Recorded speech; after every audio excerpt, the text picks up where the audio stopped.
आज का विषय है वैशाख मास में सुनी जाने वाली बांदरी की कहानी। वैशाख मास में बांदरी की कहानी जरूर सुननी चाहिए। एक राजा जो रोज सुबह उठकर गंगा जी नहाने जाता था। राजा ने सबको ये बोल रखा था कि मेरे से पहले कोई गंगा जी में नहीं नहाएगा।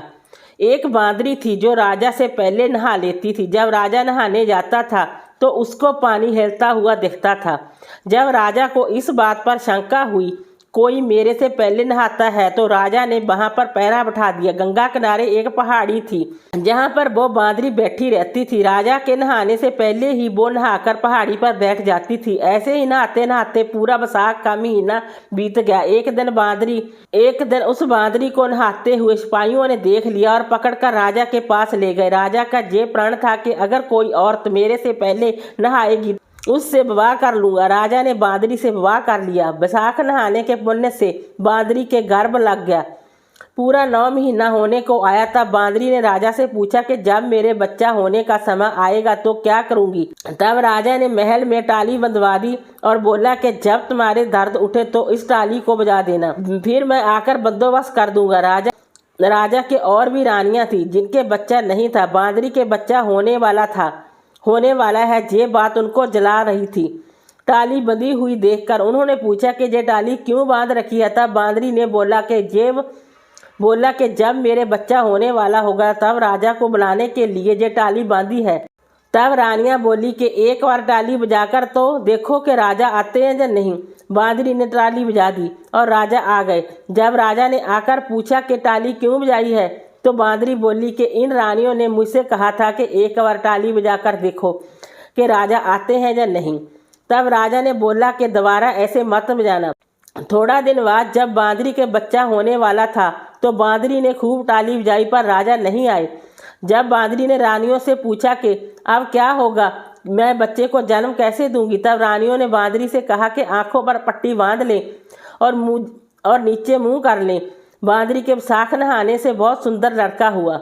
जब रानियों ने ये देखा कि बहुत सुंदर लड़का हुआ है तो रानियों ने दासी से कहा कि इस बच्चे को नदी में डुबोकर आ जाओ और बांदरी के पास पत्थर को रख दो और राजा को बोल दो कि बांदरी के पत्थर हुआ। राजा ने इस बात को सुनकर अपने मन में संतोष कर लिया कि और रानियों की तरह इसको भी बच्चा कैसे हो सकता है।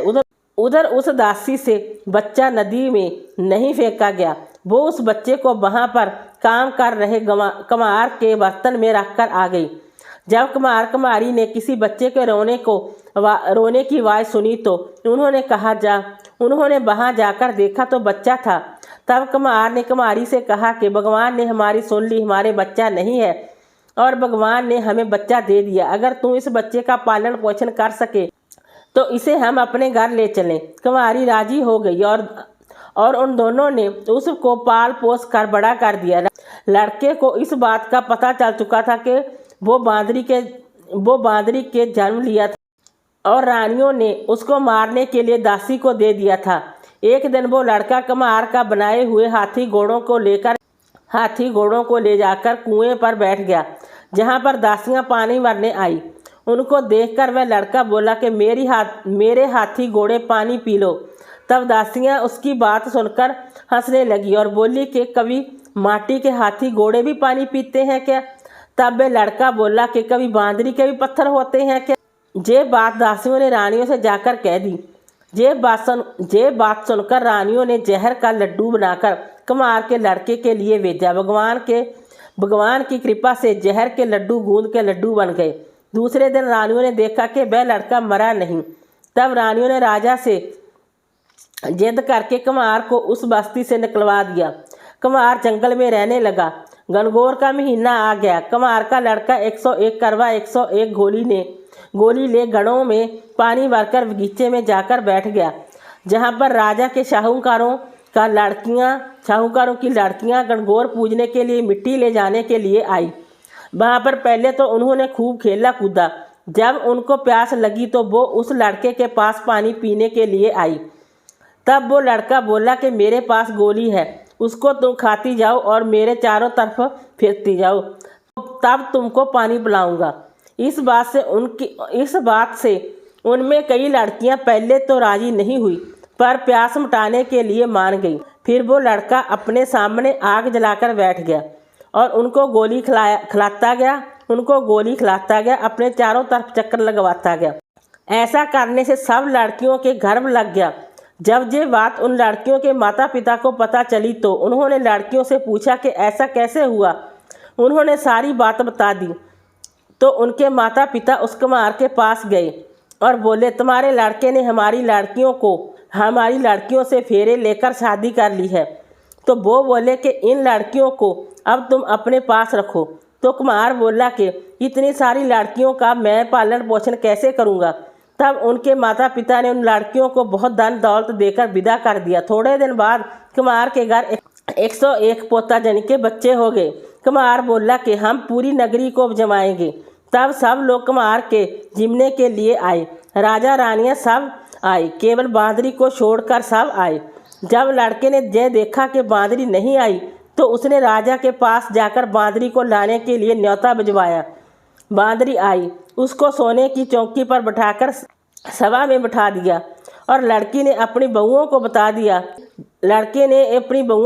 दिया कि ये मेरी जन्म की माता है। तो सारी बहुओं ने उसको सोने के सिक्के देती गई और उसके पैर छूती गई। बांदरी के पोते यानी के बच्चे को गोदी में देती गई और बांदरी से आशीर्वाद दिलाती गई। राजा का ये बात समझ में नहीं आई कि ये लड़का बांदरी की इतनी खातिरदारी क्यों कर रहा है। रानियों के ये बात समझ में आ गई, ये बांदरी का लड़का है। राजा ने सबसे बोला कि मेरा तो अपमान हो गया है, मैं जहाँ से जा रहा हूँ। तब लड़के ने राजा को रोका और बोला कि आप क्यों जा रहे हैं। तो राजा ने लड़के से पूछा कि तू बांदरी की इतनी खातिरदारी क्यों कर रहा है। तो लड़के ने राजा को सारी बात बता दी कि ये मेरे जन्म की माता है। जो दासी उस लड़के को नदी में बहाने के लिए ले गई थी वहाँ पर ही बैठी थी। वो दासी भी राजा को सारी बात बता दी। तो राजा ने सब रानियों को जेल में डलवा दिया और बांदरी सारी बहुओं पोतियों और अपने लड़के को पूरे गाजे वाजे के साथ अपने महल ले गया।